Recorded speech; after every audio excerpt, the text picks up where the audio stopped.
Okay. Aunt Kate, Becky, thanks for being here today. The number one reason I came is to share this with you. Approximately 67 years ago, which is 67 years ago, an angel traveled by hours by bus to visit her brother in St. Louis, Missouri. He was riddled with cancer and receiving treatment at a nearby hospital. The angel sought to support her brother and comfort him. More importantly, she wanted to share the gospel of the Lord and sought to help him accept God and be saved. Before she left to return home, her brother accepted God into his mind and body. The angel left the book for him to read, study, and especially the passages that she had bookmarked and highlighted.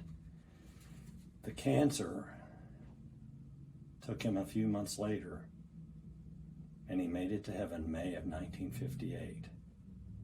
The brother was Vester Bud Huffman. The angel was Sister Kate. This book made its way back to Cape Girardeau, Missouri, and was kept safe by his wife, Sadie. After her passing in 1995, the book was kept in high honor by their daughter, Marilyn. When Marilyn went to heaven in 2017, the book was passed to her children. This book is this very Bible, and I'm returning it to the original owner, Sister Kate. Wow. By the grace of God, we are here today to celebrate our Lord, Bud, and you, our dear sweet Aunt Kate.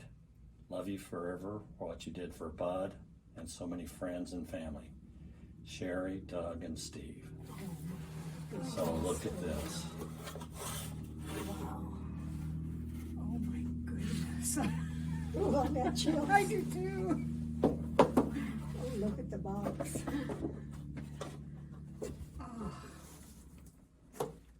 And this is what I just read.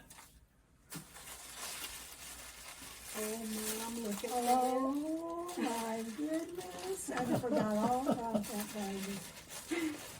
Now I'm getting chills. I don't know what to. Oh, So look at this. Now it's somewhere along the way. It's gotten into two pieces. But look at this. The bookmarks. Yeah. What did you bookmark there and our highlight? What is it? That's one of my favorites. Is Psalm 121. I 121.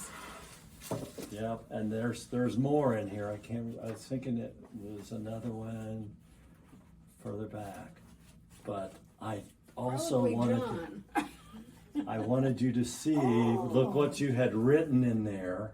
Wow. That's You were starting your family Bible, and now flip the page.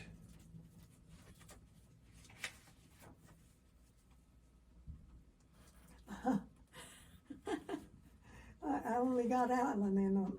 Alan, I thought you were in there, Becky. I'm sorry. That's okay. I told you I thought you were in the surprise. No, here you go. There it is. I thought I was right. Okay. There's a page for each one. Isn't that? It So seems is this coming back to you? Do you remember Vaguely. Really? I well remember my trip to go see Bud Yes. and how the enemy, didn't want me to find him or Right. get to see him. And I don't know if I've ever told you what happened. A friend from the church went with me. We went on the bus, and we were told it was into East St. Louis. Right. And that was supposed to be an area that was really, really bad. So on the way in, as we got close to the station, we began to notice do you want to record this? Keep going. We began to notice the street names.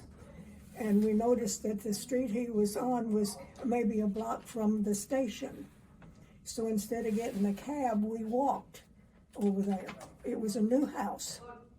So I knocked on the door and got no answer. But they had told you it was a bad part of town. Oh yeah, and they. But had I wonder given us why orders. they did that. We never met a car. We never met a person. We never seen anybody. That probably half a block that we walked to that house. Nobody else Wow. was out. Wow. So God cleared the way for us. And made it be a nice neighborhood and a nice house. Yeah, I think you told me it hadn't even had the railing put up on the back porch or something. right. Or front porch. It was the back porch. When I got no answer, and there was a window on the front door, and it had a lacy curtain on the inside, but you could see through. And so I knocked, and I knocked real loud, and no answer. So I told Dap, that was the one that went with me, I said, I'll go around and knock on the back door. Well, I couldn't get up to the back door. So I come back, and I knocked again, and no answer. So we sat down on the curb. Now, I don't know how much time is going by, but we sat on the curb for a while, and I said, well, I'll try one more time. And I guess all we can do is just go back to the station. And so this time I knocked on the door, and when I did, I could see through it, and I could see the steps going upstairs. It was right there. And I could tell somebody was coming down the steps. And when he opened the door, it was Bud. Was it like a boarding house, or was Yeah, it okay? he only had a room. A sleeping room. That's what I thought it was that you had said. And we were fortunate. He had 2 mattresses on his bed, and we put one on the floor for her to sleep on. And we sat up. We did, and he talked, and he talked, and he talked. He told me about Hank when he was little. He was a baby, and he got real sick. And he said, and Mom prayed for him, and he got well. And things like that. Whatever was coming to him, he was telling me. Well, I guess we sat up and talked. It must have been about 3 o'clock before I ever got to lay down, you know. Wow, in the morning. Yeah. Or middle of the night. Yeah.